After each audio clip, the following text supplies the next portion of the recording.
Hello, welcome to another tonalist landscape oil painting demonstration. This is your painter in residence, M. Francis McCarthy, and the painting I'm bringing you today is called Into Twilight. It's a 3.5 by 3.5. Did this bad boy last week, and I'm so happy to present it to you.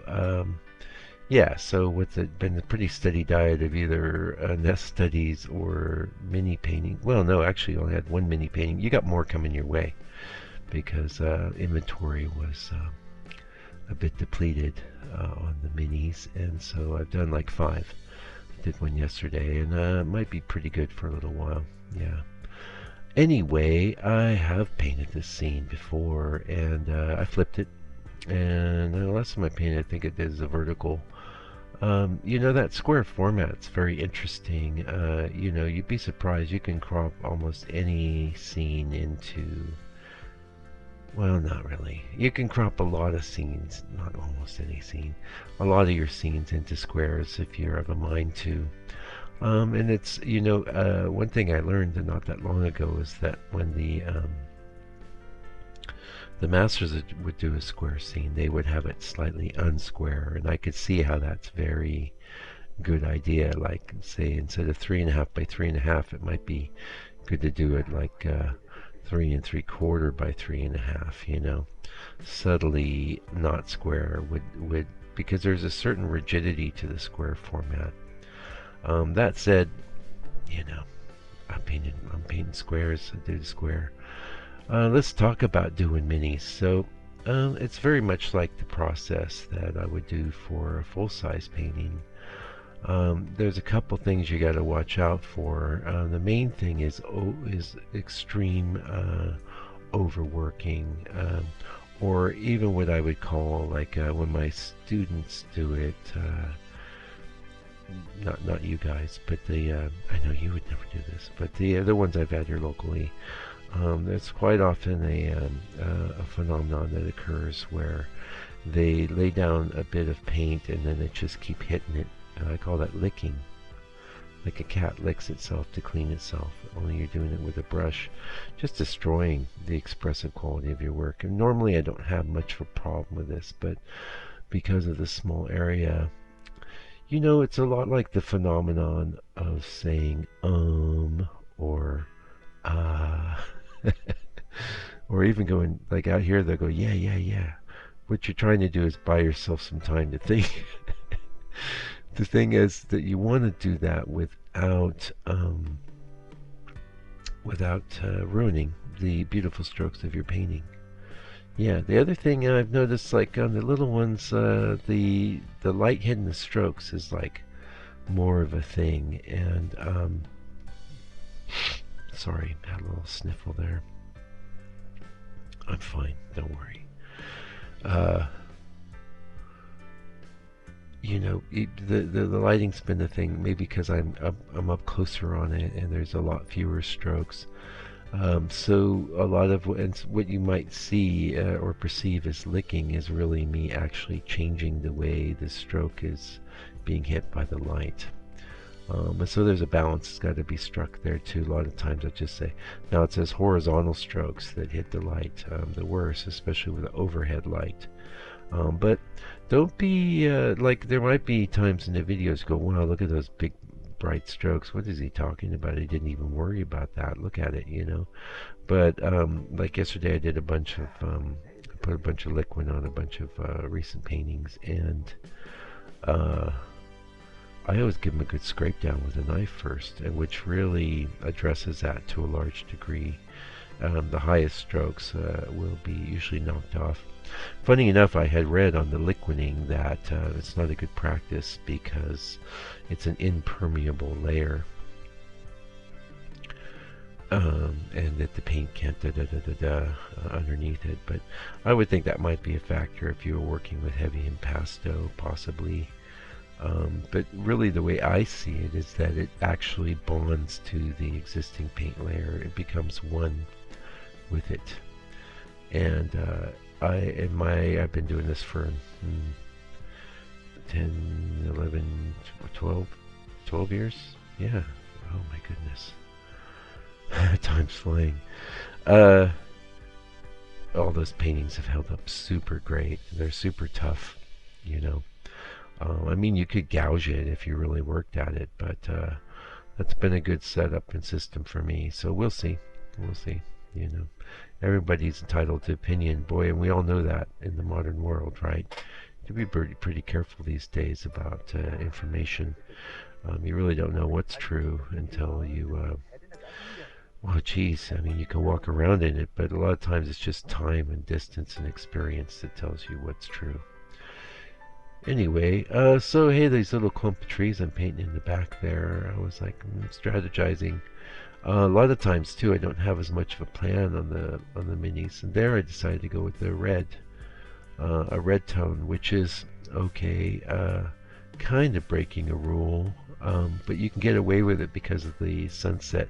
The basic rule is that cool colors and tones will recede where warm colors come forward. That's why I say if you're painting a portrait, you would have maybe your shadows cool in the face and your highlights warm, you know. So that as a general rule is true, but you can see here it was just working with the glow of the sunset, and it works really well. Well, I'm really happy with this little painting, and hopefully you get something from it. So let's keep talking about I'm sorry there, it's my chair creaking. The mini.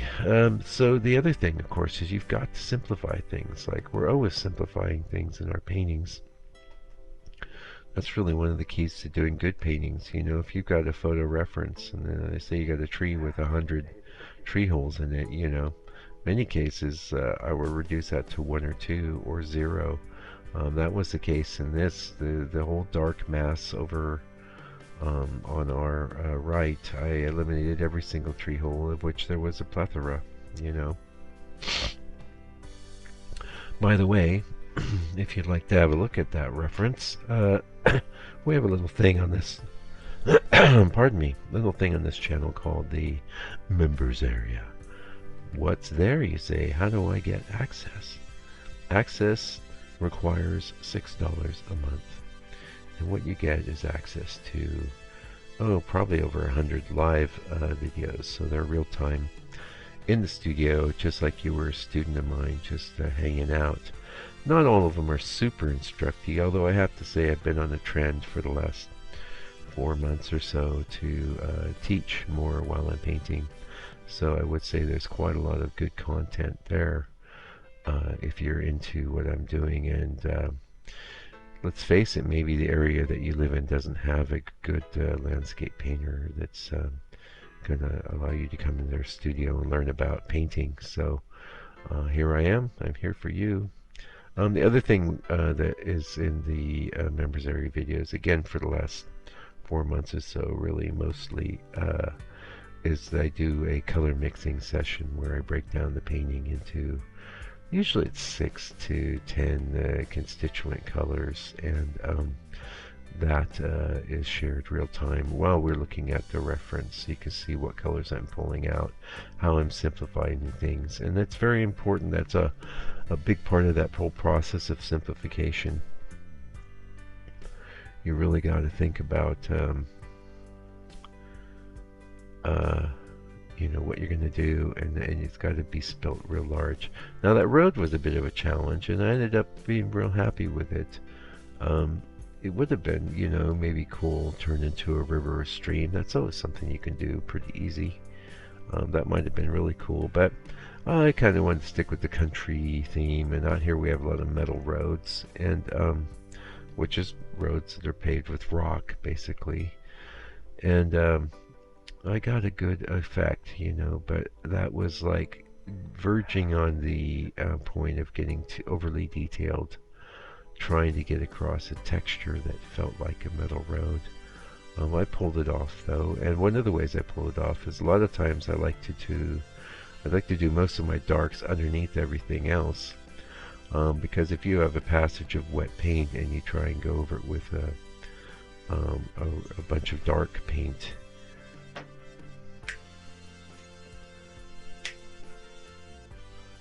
I'm telling the dog not to bark. Yeah, we'll see if he does. it doesn't work. But that is an effect you can do to get sort of a softer kind of feeling of detail, which is what I did for like the little the grooves in the roads and things like that. And painting things like metal roads can be a real challenge. I could point out to one of the first paintings I ever sold out here in New Zealand had a metal road, and I probably spent an hour lovingly painting every detail of the lights and shadows of that road. And I was thinking, well, I don't want to do this ever again. I mean, I got a good effect. I got a good result. Obviously, I sold the painting, so, but I was never going to do that again. I was like, ugh, this is just, first of all, it's boring. Who wants to sit there and paint this and that? You want to get the effect. Second of all, who cares if it's boring? That's, some tasks that you have to accomplish in anything you want to create are going to be boring, but it's more that you want to make an impression on the mind via the eye. The eye is basically an extension of the brain. You want to make it an artistic impression. It's like the kind of impression a song might make to the ears. We hear the symmetry, or we see the symmetry, we see the beauty, and it all just goes right in. Yeah. Oh, I zoomed in a little. What are they doing there?